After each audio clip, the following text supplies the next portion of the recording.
ഇന്ന് നല്ലൊരു breakfast protein ദോശയാണ് കേട്ടോ കാണിക്കാൻ പോണേ. അതിന് പച്ചരി 1 ഗ്ലാസ് ഇട്ട് ഉഴുന്ന്, പിന്നെ നമ്മുടെ കയ്യിലുള്ള ധാന്യങ്ങളെല്ലാം ഓരോ പിടി കൈപിടി ഇട്ടിട്ട് എല്ലാം കൂടി നന്നായിട്ട് കുതിർക്കാൻ വയ്ക്കുക. അതിൻ്റെ കൂടെ തന്നെ കുരുമുളകും ഉണക്കമുളകും ചേർക്കുന്നുണ്ട് കേട്ടോ.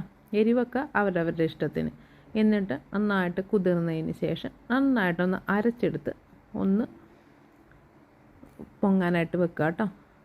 അപ്പോൾ നല്ലൊരു ഗാർലിക് ചട്നിയും ചായയും ഒക്കെ കൂടി ബ്രേക്ക്ഫാസ്റ്റ് ഉണ്ടാക്കാൻ പോവുകയാണേ. നല്ല സൂപ്പർ ടേസ്റ്റാണ് കേട്ടോ ഈ ദോശ. നല്ലെണ്ണയിൽ തന്നെ ഉണ്ടാക്കണം കേട്ടോ. അപ്പോൾ ഒരു വെറൈറ്റി ടേസ്റ്റാണ്. അപ്പോൾ നമ്മുടെ ഇഷ്ടത്തിന് തന്നെ എത്ര നീട്ടി വേണമെങ്കിലും എടുക്കാം കേട്ടോ. അപ്പോൾ നല്ലൊരു പിള്ളേർക്കൊക്കെ നന്നായിട്ട് ഇഷ്ടപ്പെടുന്ന ഒരു ദോശയാണ്. അപ്പോൾ എല്ലാവരും ഒന്ന് ട്രൈ ചെയ്ത് നോക്കാം. അപ്പോൾ ഇനിയും നല്ല നല്ല വീഡിയോസൊക്കെ ആയിട്ട് ഞാൻ വരുന്നതായിരിക്കും. അപ്പോൾ ഈ ദോശ എല്ലാവരും ട്രൈ ചെയ്തിട്ട് കമൻറ്റ് ബോക്സിൽ പറയാം കേട്ടോ. അപ്പോൾ ബൈ ബൈ.